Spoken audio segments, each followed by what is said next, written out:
اب اس کی فتنے سے محفوظ ہونے کے حوالے سے بہت سی چیزیں ہیں. فار ایگزامپل نماز میں، ہر نماز میں درود شریف کے بعد ایک دعا سکھائی گئی ہے صحیح بخاری میں، اور آلموسٹ وہ دعا فرض ہے ہم پہ پڑھنا.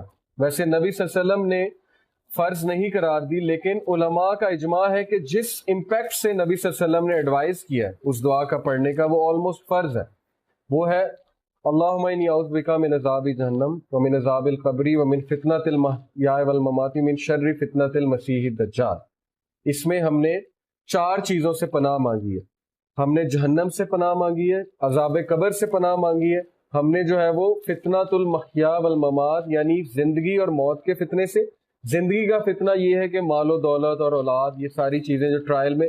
موت کا فتنہ یہ ہے کہ شیطان انسان کے پاس موت کے وقت آتا ہے، ایک آخری ٹرائی کرتا ہے اور کہتا ہے مجھے سجدہ کر لو یا مجھے شرک کر لو. یہ موت کا ٹرائل ہے، اور ہر انسان کے پاس وہ آتا ہے آخری ٹرائی کرنے کہ کہیں یہ شرک کر لے تاکہ ایٹ لیسٹ میرا مشن پورا ہو جائے. یہ موت کا ٹرائل ہے.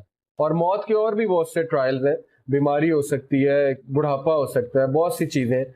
اور فتنۃ المسیح الدجال سب سے بڑا فتنہ ہے کہ مجھے مسیح دجال کے فتنے سے جو ہے اللہ وہ محفوظ. اب مسیح کیوں کہا جاتا ہے؟ اس کی وجہ یہ ہے، اسکالرز نے اس سے یہ بیان کیا ہے کہ مسیح اس کو اس لیے کہا جاتا ہے کیونکہ one of his eyes is مسموح. مسموح کا مطلب ہوتا ہے وائبڈ اور ایبریڈڈ، یعنی کہ بلجنگ آؤٹ ورڈز. تو نبی صلی اللہ علیہ وسلم نے جو ورڈ یوز کیا، مسموح کا ورڈ یوز کیا کہ اس کی ایک آنکھ مسموح ہے، تو مسموح سے ورڈ مسیحا نکلا. ایک یہ ہے اوتھینٹک اوپینین. دوسرا ایک اوپینین یہ ہے کہ مسیحا کا مطلب یہ بھی ہے کہ ہی ول سروے اور travel throughout the earth یمسا ان 40 days. یمسا یعنی 40 days میں وہ ٹریول کرے گا، تو اس لیے بھی اس کو مسیح کہتے ہیں. لیکن زیادہ اوتھینٹک ویو یہ ہے کہ مسما یعنی مسموع، ممسو یعنی کہ اس کی جو آنکھ ہے بلجنگ آؤٹ ورڈز ہے، دیٹس وائی ہی از دا مسیح. اور وہ فالس مسایا ہے، فالس مسیح ہے. اور جو ٹروتھ فل مسایا ہے وہ ہے عیسیٰ علیہ السلام. تو یہ اس کے بارے میں کچھ حدیث ہیں. اور نبی صلی اللہ علیہ وسلم نے فرمایا کہ جس وقت جمعے کے خطبے میں دجال ڈسکس ہونا بند ہو جائے گا جمعے خطبوں میں، تو تب دجال کا ظہور ہو جائے گا. اور آج آپ دیکھیں کہ بڑا ریئر ہے کہ جمعے کے خطبوں میں دجالی فتنہ سمجھایا جا رہا، حالانکہ وہ سب سے بڑا فتنہ ہے. اور اس کے بارے میں نبی صلی اللہ علیہ وسلم نے بہت اسٹرکٹلی وارن کیا ہے صحابہ کو. ایک شخص تھا، اس کے بارے میں یہ ڈاؤٹ تھا کہ یہ دجال ہے، تو اس شخص کو حضرت عمر رضی اللہ عنہ قتل کرنے پہنچ گئے. انہوں نے کہا کہ میں اس کو قتل کروں گا. تو نبی صلی اللہ علیہ وسلم نے روک دیا کہ اگر تو یہ دجال ہے تم اس کو فیس نہیں کر سکتے، نہیں مار سکتے، اور اگر یہ دجال نہیں ہے تو پھر ایسے ہی ایک بے قصور آدمی کا تم قتل کر دو گے، تمہارے ہاتھوں مارا جائے گا. اس سے یہ ثابت ہوا کہ ایون حضرت عمر جیسا مومن اسٹرانگ انسان بھی دجال کو فیس نہیں کر سکتا تھا. تو دجال ایک بہت بڑا فتنہ ہے. اب اس سے کس طرح سے بچنا ہے، سورہ کہف کو ہم اس کانٹیکسٹ سے انشاءاللہ جو ہے دیکھیں گے کہ سورہ کہف ہمیں کیا بتاتی ہے. سورہ کہف میں 4 سٹوریز ہیں، ہر سٹوری میں ایک منفرد لیسن ہے. کچھ آیات میں سکپ کر جاؤں گا، کچھ انشاءاللہ جو ہے ہم پڑھیں گے. شروع کرتے ہیں. اعوذ باللہ من الشیطان الرجیم، بسم اللہ الرحمن الرحیم. الحمد للہ الذی انزل علی عبدہ الکتاب ولم یجعل لہ عوجا. تمام کی تمام تعریفیں ہیں اللہ سبحانہ و تعالیٰ کے لیے جس نے نازل کیا اپنے بندے پر قرآن کریم. یہ کتاب نازل کی اور اس کتاب میں کوئی بھی کروکیڈنس نہیں چھوڑی. ایوجا یعنی کہ کوئی کجی نہیں ہے، اس میں اسٹریٹ فارورڈ بات ہے، سمجھ آنے والی بات ہے، کوئی کنفیوژن نہیں ہے، کوئی ڈیبیٹ نہیں ہے، کوئی جھگڑا نہیں ہے. سمپل بات ہے، یہ کرو یہ نہ کرو، ایسے کرو گے تو ریوارڈ ملے گا، ایسے کرو گے تو پنشمنٹ ہوگی. اور لاجیکل آرگومنٹ سے اللہ سبحانہ و تعالیٰ نے جو ہے اس بک میں ہر بات سمجھائی ہوئی. قیما لینذر بأسا شدیدا من لدنہ ویبشر المؤمنین الذین یعملون الصالحات ان لهم اجرا حسنا. He made it straight to give warning of a severe punishment from him. اللہ شروع میں ہی واضح کر رہے ہیں کہ بہت سویئر پنشمنٹ ہے اللہ سبحانہ و تعالیٰ کی، اور اس سویئر پنشمنٹ کو وارن کرنے کے حوالے سے قرآن کریم ہم نے نازل کیا ہے. اور وَيُبَشِّرَ الْمُؤْمِنِينَ، لیکن بشارت بھی دیتی ہے، یہ خوشخبری بھی دیتی ہے ان لوگ کو جو ایمان پر ہے، جو ایمان لے کر آئے ہیں.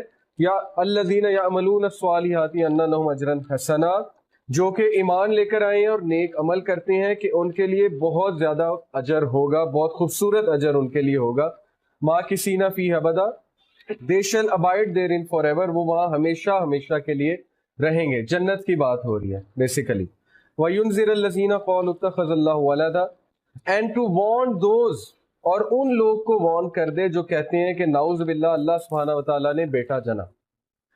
سورہ مریم میں اللہ نے اس آرگومنٹ کو بہت خوبصورتی سے ایڈریس کیا. اللہ نے کہا کہ کیا وہ کہتے ہیں کہ نعوذ باللہ اللہ سبحانہ و تعالیٰ نے بیٹا جنا. اللہ کہتے ہیں کہ اس بات کو سن کر آسمان پھٹ جائے اور زمین بھی پھٹ جائے، یعنی کہ اتنی بےہودہ بات تم نے کی ہے. کیوں بےہودہ ہے؟ کیونکہ بیٹے کی پیدائش کے لیے ایک پروسیس ہے، اور وہ پروسیس سے اللہ سبحانہ و تعالیٰ بری ہیں، جو ایک بایولوجیکل پروسیس ہے بیٹے کی پیدائش کے لیے. تو ہاؤ ڈیئر یو کہ تم اللہ سبحانہ و تعالیٰ کے حوالے سے وہ چیز کیسے منسلک کر رہے ہو کہ نعوذ باللہ اللہ نے حضرت مریم سے جو ہے وہ نعوذ باللہ وہ پروسیس کیا ہے جس کی وجہ سے عیسیٰ علیہ السلام کی جو ہے وہ پیدائش ہوئی ہے. پھر اللہ نے اس کو اس طرح بھی ایڈریس کیا ہے کہ عیسیٰ اور اس کی ماں تو کھانا کھاتے تھے، تو کیا اللہ سبحانہ و تعالیٰ کھانا کھاتے ہیں؟ تو وہ انسان، وہ شخص جو کھانا کھاتا ہو، کیا وہ گاڈ ہو سکتا ہے؟ جبکہ اللہ الصمد، اللہ تو انڈیپینڈنٹ ہے، اللہ تو رازق ہے، کھانا کھلانے والے ہیں. ہاؤ از اٹ پاسبل کہ گاڈ خود کھانا کھاتا ہو؟ عیسیٰ تو کھانا کھاتے تھے، مریم علیہ السلام جو ہے تو کھانا کھاتی تھی. تو اللہ نے کہا ہے کہ ان کو اسٹرکٹلی وارن کر دے. کیوں؟ ما لهم به من علم ولا لآبائهم كبرت كلمة تخرج من افواههم ان يقولون الا كذبا. ان کے پاس کوئی علم نہیں ہے، نہ ان کے آباء و اجداد کے پاس کوئی علم تھا. یہ بہت بڑا کلمہ وہ اپنے منہ سے نکال رہے ہیں. they utter nothing but a lie. ان کو پتہ ہی نہیں کہ اس کے ریپرکشن کیا ہے، اور کتنے نیگیٹو ریپرکشن ہے اس چیز کے کہ اللہ کا بیٹا ہے نعوذ باللہ. اس چیز سے پوری کرسچینٹی نے جنم لیا، اور یہی دجالی فتنہ ہے کہ دجال ان کو مسیحا بن کے دھوکہ دے گا، عیسیٰ بن کے دھوکہ دے گا، عیسیٰ علیہ السلام بن کے، اور بہت سے کرسچنز کو جو ہے مزید وہ گمراہ کرے گا. تو اللہ کہتے ہیں بہت بڑی بات ہے. بائی دا وے سورہ کہف جو ہے اس کی شان نزول یہ بھی ہے کہ مشرکین نے نبی صلی اللہ علیہ وسلم سے، یہودیوں سے مشورہ کر کے کہ بتاؤ ہم اس کا ٹیسٹ کیسے لیں، یہ جو اپنے آپ کو نبی کہہ رہا ہے اس کا ہم ٹیسٹ کیسے لیں. تو یہودیوں نے کہا کہ ان سے آپ 3-4 سوال پوچھیں. ایک ان سے ذوالقرنین کا پوچھیں، ایک آپ کو، کہ یہودیوں کے بادشاہ تھے، اور ایک آپ ان سے روح کے متعلق پوچھیں کہ روح کیا ہے، اور پھر آپ ان سے جو ہے وہ اصحاب کہف کے بارے میں پوچھیں، تو اور خضر کے بارے میں پوچھیں. تو یہ انہوں نے مشورہ دیا، تو اس بیسس پہ وہ آئے نبی صلی اللہ علیہ وسلم کے پاس اور کچھ سوالات رکھے. تو نبی صلی اللہ علیہ وسلم کیونکہ وحی کے بغیر کچھ آنسر نہیں کرتے تھے، انہوں نے کہا میں آپ کو اس کا جواب دوں گا کل، لیکن انشاءاللہ کہنا بھول گئے. تو نبی جو ہے وہ بہت بڑی ایک ہستی ہوتا ہے اور اللہ کے بہت قریب ہوتا ہے، ایگزامپل ہوتا ہے. نبی کی چھوٹی چھوٹی غلطی بھی بہت بڑی بن جاتی ہے. تو اللہ نے تھوڑا سا نبی صلی اللہ علیہ وسلم کو ایک وہ بات باور کرانے کے لیے کہ آپ ایک ایگزامپل ہیں اور آپ نبی ہیں، کچھ دیر کے لیے وحی کا سلسلہ جو ہے وہ روک دیا تھا، جس کی وجہ سے نبی صلی اللہ علیہ وسلم بہت زیادہ ڈسٹریس میں اور بہت زیادہ سٹریس میں رہے تھے، اور وہ یہ سوچتے تھے شاید مجھ سے کوئی غلطی ہو گئی ہے. اور مشرکین کو موقع مل گیا ہنسنے کا. انہوں نے کہا کہ دیکھو ہم نے سوال پوچھا تو چپ ہو گیا، اور اس کو سوالوں کا جواب نہیں آ رہا ہے. تو یہ بہت ٹیسٹنگ ٹائم تھا ہمارے نبی پہ. لیکن پھر اللہ نے جب وحی نازل کی اور سارے سوالوں کا جواب دیا تو ان کے منہ بند ہو گئے، کیونکہ انہیں یہ پتا تھا کہ نبی صلی اللہ علیہ وسلم ہیز